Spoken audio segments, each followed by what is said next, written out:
Okay, we were talking about Taxi. Did you guys have any troubles with standards and practices or anything dealing with the network in terms of Taxi that you recall? Yeah, we had our share.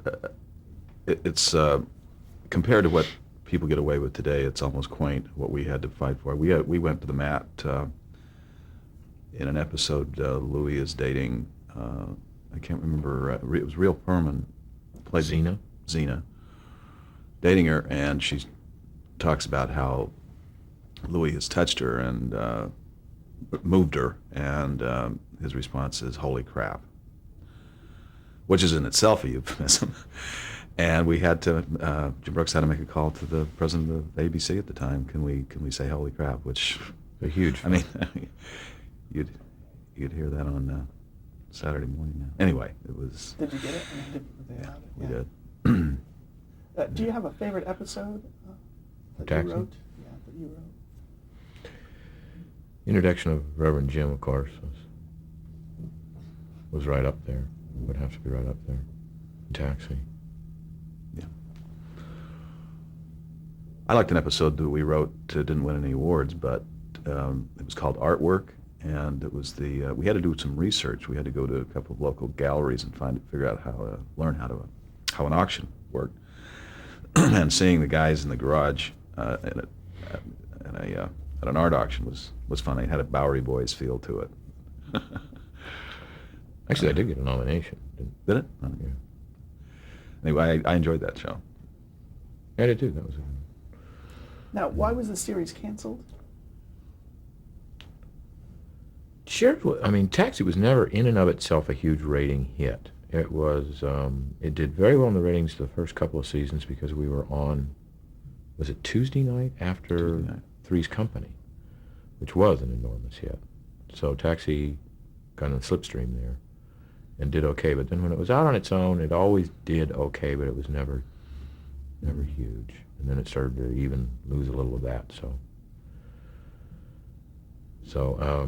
And I'm sure you know the history that it went from ABC to NBC. ABC canceled it, and then NBC picked it up. Grant picked it up for a year. I think just one more year. So it got to 5 seasons. And did you go with it when it went to NBC? No, by that time we had left. We produced the first 3 years of the show. The 4th year, we were consultants because at that time we were developing Cheers. And then the 5th season, the last year of Taxi and the first year of Cheers were the same year. In fact, they were in the same hour on Thursday night. That's right. We were. Did we lead them, or did they lead us? First they led us, I think, and then they switched us. When you came to do Cheers, is that when you formed your production company? Mm-hmm. And what was that called, and what was your plan for it? Charles Burroughs Charles. And the plan was to do a series. Really, I don't remember us ever talking about an empire, or ever talking about a lot of shows, or even 2 shows. I think we wanted to do one good television show. Our agent had other ideas, but. And how did you go about forming the company and getting that deal?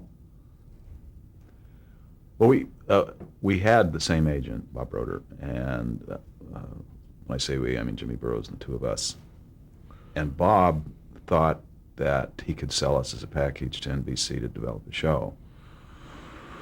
And we felt that we had done Taxi, so it would have been 3 years, and a 4th year as consultants, so maybe it was time to move on. And we did feel at that point we were ready to do our own series. Felt more than ready to do it. And there was an opportunity. NBC was a 3rd-rated network at the time. There were only 3 networks at that time. And they were not doing well. Grant was running the place. We knew Brandon. We met Brandon and felt that this was a tremendous opportunity. And Michael Zinberg was there as well. Right. Who we worked with on Newhart. You're talking about Brandon Tartikoff? Mm-hmm. And you knew him from where? We knew him from, well, I guess that's when we first met him, correct? Right. Yeah, he was kind of the wunderkind at that point, just come from. What was your But first Zinberg ideas? was a huge part of that. Zinberg we would work with him on the Newhart show, and then by that time he'd become head of comedy or head of Head of comedy.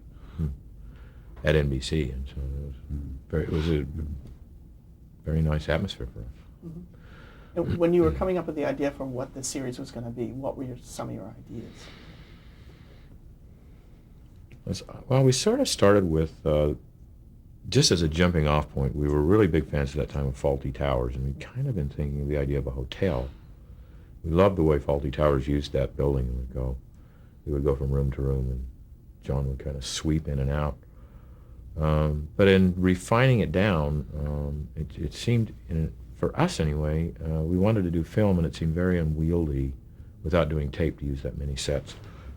So at any rate, after a lot of talk and trying out different ideas, we kind of kept focusing on the bar area. And it occurred to us that nobody, or very few shows had ever focused on bars. It was a great place for people meet there, and they celebrate there, and they console themselves when they've had a tragedy, and just a great focal point for human drama and comedy. So it developed from there. And then it was a question of finding where the bar was, what part of the country. We talked about in a country club for a while. We talked about out on the desert on the highway between Vegas and LA. We talked about in a hotel. But eventually we sort of fixed on Boston. We liked the city, good sports city. So it has a character and a charm all its own. We thought New York was overused as a setting, so it was either essentially where you have a neighborhood bar that has that kind of local feel. I think the only place in the West would have been San Francisco, and we didn't really. The East just had an appeal for us, and we focused on Boston. I'd never been to Boston when we decided to set it there, so I immediately went and said, "Yeah, this is the right place." We also liked the idea of a bar because it was anti-taxi. Taxi was dark. It was a garage. It was a workplace. A lot of lowlifes there. With a bar, the stories. First of all, it's an upbeat place, but also the stories walk in the door. You don't have to go out looking for them. Everybody that comes in the store in the bar can bring a story with them. That helped us as writers. How did you But go yeah, about Glen's right. We made sure it was a bright bar, happy bar. It wasn't a place where people were just drinking away their problems. They were there to have a good time, see their friends. They wanted to be there. People in Taxi didn't want to be there. They would rather be anywhere else. So yeah. How did you go about doing the research on the actual basis for the bar? Well, we'd been in bars. It wasn't there wasn't a lot of research. I think probably too much is made of the fact that there's a bar in Boston that we use for our exteriors. It's called the Bull and Finch. I don't think that. I mean, it's probably still officially called that, but Cheers now dominates it. But it was what we liked about that bar. I don't know if you've ever been there. It's a step-down bar. You step down from the street, and we duplicated that on our set. But our bar is quite a bit larger than that one. That's kind of tiny, in fact. So we went to the bar. Obviously, we visited. They had locals there who have now been displaced because of all the attention that it gets. It's kind of a tourist attraction now. And we felt somewhat upset that we'd driven them out. But in any case, there was, well, I guess one thing we did, we sent Ted Danson to bartending school so that he would at least look like he knew what he was doing. Did we send Nick too? I believe so. And Nick Colasano, who played Coach, we sent him there as well. They learned how to peel a lemon. Right. Was the interiors also based on the Bull and Finch? Somewhat. Yeah. Fixtures, but as I say, the size is dramatically different. different. Our bar was circular. The Bull and Finch wasn't like that. Mm-hmm. But yeah, the general look with the brick and the Tiffany style lamps, and so on. And what were you deciding in terms of creating the characters that would people this bar? What were some of the ideas for the types of people that would be there, the regulars? Well, people we knew. Les had a fix on Norm, right? Yeah, we were talking earlier about my bartending days. There was a guy who used to come into our bar our bar was pretty blue collar, funky place. And this guy he was a banker, and he came in every afternoon as soon as he got off work in his wingtips and his tie, sat in the same place on the bar, and he ordered one beer. He was going to have a beer, and then I'll be on my way. And when we finished that, he was going to have just one more. And he was always there at closing time, having just one more beer. And it was the same, very much like Norm. We would get, every time the phone rang, he'd say, if that's my wife, I just left. What about the other characters? I don't think we had. I think most of the other characters were composites. We were all big sports fans, so we based Sam on. Sam was originally going to be a football player. We thought the contrast between a big hulking football player and a erudite uptown, overeducated lady would have been heightened, but we couldn't really cast that. We couldn't find somebody that had that look and gave us the same thing that Ted brought us. Ted doesn't look like a football player, so at the time there was this very famous relief pitcher named Bill Lee, who was nicknamed the Spaceman. Played, I believe, for the Red Sox for a while. I know he played for the Expos. Anyway, we thought, he could be a baseball player, and that doesn't give us the same look necessarily, but it still gives us a contrast. And baseball players, particularly relief pitchers, are kind of known for being eccentrics. So that all worked out real well.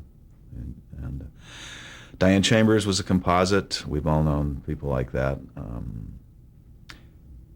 The character of Coach was based on several baseball figures: Yogi Berra, Sparky Anderson. They're just charming, very funny people without meaning to be. There's something about baseball that breeds this approach to life. Maybe it's because you're Don Zimmerman. Don Zimmer. So that's where Coach came from. That was hard to cast. We had somebody fall out right at the last minute, and we were very, very upset. But That was that actor who was on Hill Street. Yeah, Robert Prosky. Who would have been great perhaps, but I think Nick was very special in that role.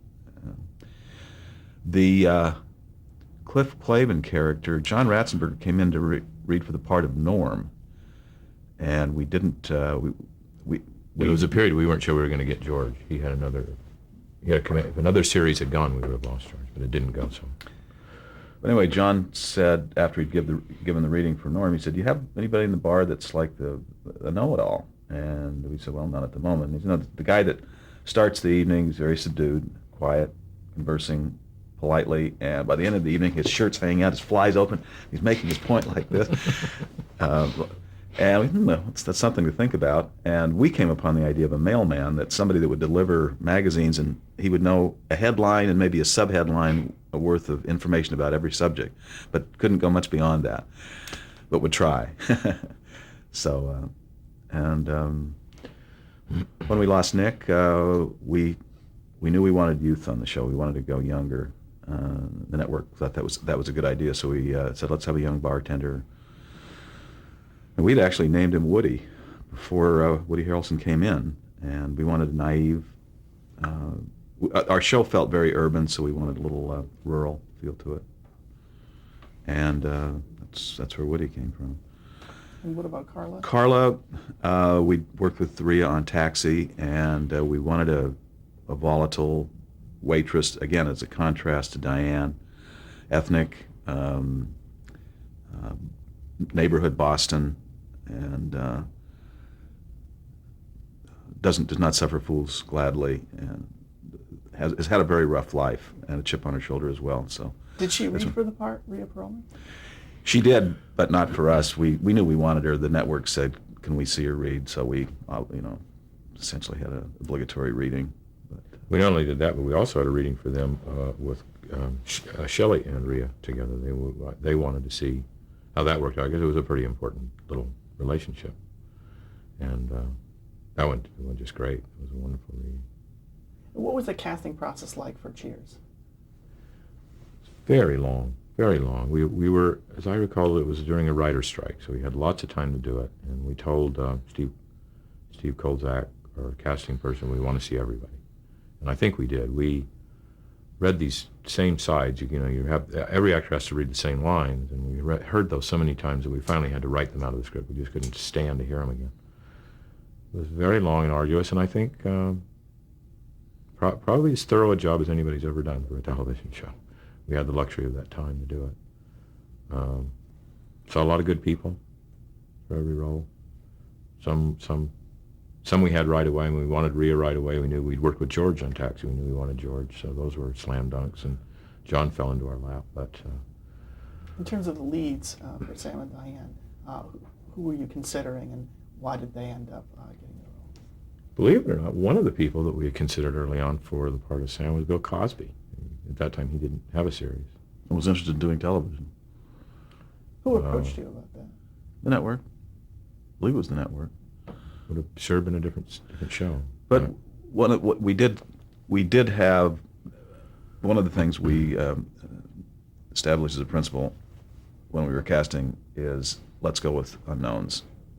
That would have been the Bill Cosby show, and we didn't want that. Somebody once told us never have an actor's name title of your show, because then you can't fire them. So that was never going to be a danger anyway. But still, in fact, it would have been the Bill Cosby show, and it didn't feel right. Was Although it we a were tough Cosby sell fans. to go with unknowns for the leads? No. No, I don't remember us ever even having a battle about it. No. This is another case where Grant was supporting us. This is what we wanted to do. He was Now, fine which with it. one of the two was cast first, Ted Danson or Shelley Long? Shelley. Well, actually, officially, it happened at the same time. Right, but we knew we wanted Shelley. She wouldn't. We kept hearing from independent sources, "You got to see this new lady in town, Shelley Long. She's perfect for your show." And we got in contact with her, and she didn't want to read. She said, "Make an offer," and we really didn't feel comfortable with that. So finally, we had a meeting, and I don't know how we got her to read, but she did, and it was that was it. We knew that we wanted her. Part of Sam was a bit more troublesome because Ted is very much a character actor. He has leading man looks, but he's a character actor, and he only feels comfortable when he's, I think, wrapped up in a character. He just finished Body Heat, and our agent said, "Go look at this movie, Body Heat. There's a guy in it I think might work." We looked at him. I don't know if you remember the movie, but he plays a dancing district attorney in that, and we said, "Oh, this doesn't work." And anyway, He we wasn't met- a jock. Yeah, he didn't say jock at all, and so we had him in to read, and that worked too. When you had him read with Shelley Long, or Eventually, we had them read together. And what did you notice about them together? Oh, definite chemistry. Yeah, they would play off of each other. One would do something a little unexpected, and the other one would respond to that. And they just enjoyed playing with each other, having fun together. So it was fun to watch that. We actually weren't sure up until we had a big casting session for the network where we had 3 different sets of Sam and Diane for them to look at. And we weren't precisely sure going into that who we wanted. We were, as Glenn said, reasonably sure that Shelley was the choice, but for the actor, we were thinking at that time maybe William Devane, who was one of the finalists. But as it turned out, when Ted and Shelley got standing at the bar with a little bit of an audience of network executives watching, and it just really took off, and the 3 of us huddled and said, there's no choice here. Some of those other people who were vying for the roles ended up as guest stars on Cheers. Isn't that true? They did, some of them. Fred Dreyer was one of them, and he became a character on, I think we used him 3 or 4 times. Mm-hmm. And what was your deal with the network? Did they look at the pilot, or did you have the deal beforehand? Well, as I recall, we had two to get one, and when didn't come to that, they liked the pilot script, and they said, "Let's go to pilot." And they took a look at the pilot and put us on.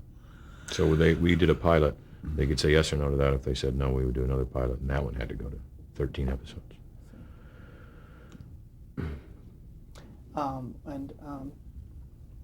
What did James Burrows contribute to the series as a whole? How did the 3 of you work together?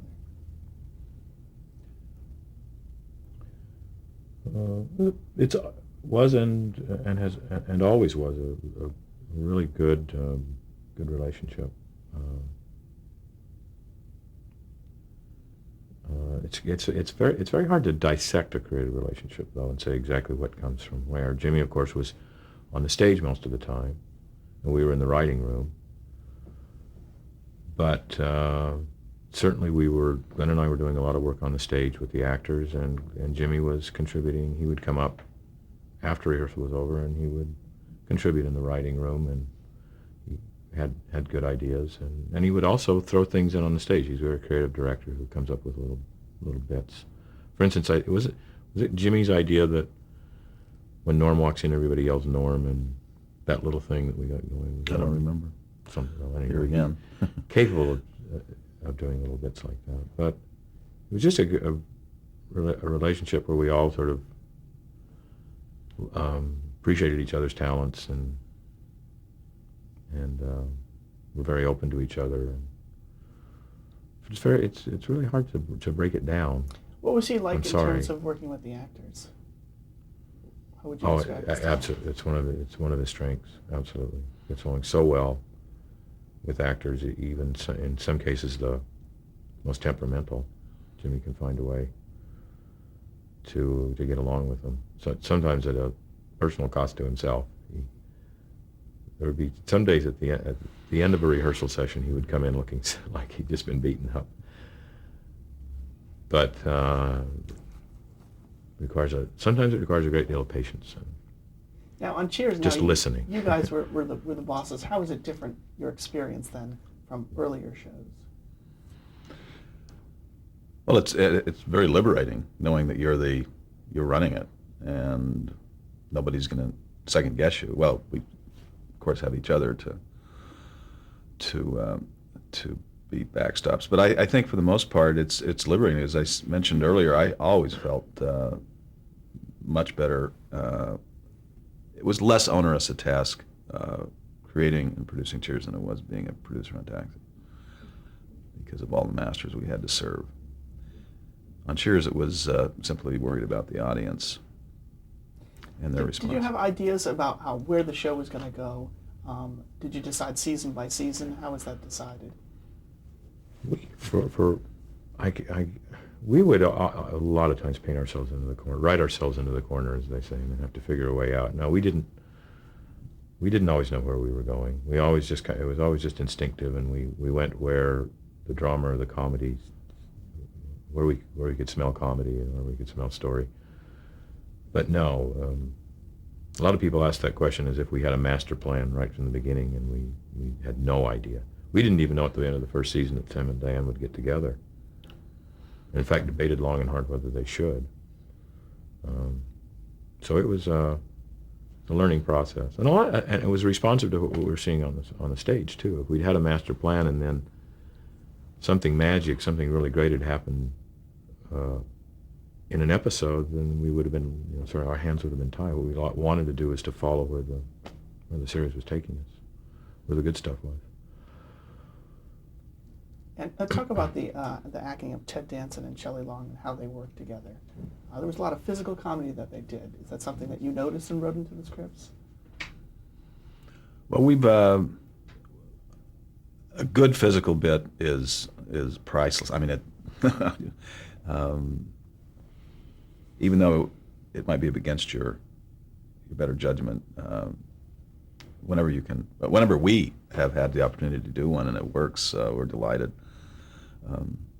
They also work very well together verbally, but yeah, at a certain point, I think that, like most relationships that prolonged for a long enough time, there's a point at which you just run out of words and want to slug somebody or grab them. I remember the episode where they grab each other by the nose and you let go, no, you let go. I mean, it just turned into basic infantile. So that was aggressive written stuff. in? That was something you wrote in? And did you, like in let's say a sequence like that, and they were slapping each other, did you fear that it could, the dramatic part could hurt the comedy? Is there a balance? Well, there's a that you line. work on? Definitely, there's a line that you can't cross. It's amazing when you look at old Honeymooners episodes now, where Ralph Cranman threatens to slug Alice. In this era of spousal abuse, I'm not sure you get away with that. It looked so innocent then. You never for a minute thought he was going to do it, but I wonder how that show would play now at all. You always got the impression that she'd probably flatten everything. It was He'd that. probably lose the fight. Yeah. And what was the writer's room like on Cheers? Did you recruit from Taxi now that you'd moved on? Well, again, we tried to be careful about that. We tried to develop some new people. Ken Esten and Sam Simon produced the show for a year. They were on Taxi. By that time, Taxi was over, though. So Yeah, Ken Levine and David Isaacs, who'd worked on MASH, were producers for us the first couple of seasons. Earl Pomerantz again came along. That's David Lloyd. David Lloyd, of course. David Angel Oh. came to work for us. He had written a Taxi, and he came in with he wrote a Cheers spec script that was equally as good, so we used him. Eventually became a producer. And Peter Casey and David Lee, who had worked on The Jeffersons, actually wrote a spec script, even though they were producing another show. And it was a wonderful script, and we were very impressed with their initiative in doing that. I mean, it's almost unheard of. And they eventually ended up producing the show as well, with David Angel. And Heidi Perlman, of course, was there almost from the beginning. Heidi Rhea's sister. wrote a lot of very good scripts. Did you feel that you were mentoring people? I mean, so many of these people turned out to be producers of the show. Well, that was never our intent, and we never felt that we needed to fill it. When you, it's like we were mentored. You work with somebody, you learn a lot from them. We learned a lot also with the people we worked on Taxi and previously, what not to do. There was a feeling, I think, on Taxi that the more pain that went into the finished product, the better the show was going to be. It was simple. Artists have to suffer. Harder it is, the better. Yeah. And when we got to Cheers, we realized that's simply not the case. Sometimes, in fact, it's the opposite. The easier it is, the better it is. And what was a typical work week like on Cheers? Was it more standardized than Taxi? I thought it was pretty much the same basic procedure. Day one, read, and but on Cheers, because we were, besides being creative, we were executive producers, we were responsible for dealing with the network. We were responsible for everything, and so it wasn't too much free time during the course of the day during the season. You didn't have time to go out for lunch, for example. It was all brought in. Didn't have the nights weren't as late, and I think that's a reflection of what Glen's talking about, of not having to duplicate effort to police executives over us. There were a few late nights, but by and large, we were, even the latest we would go was midnight, I think, on Cheers. Be out of there, and some nights it would be 8 o'clock. We'd be done. We had a couple of fairly late nights, but nothing like that. Okay, we're at the end of our tape here.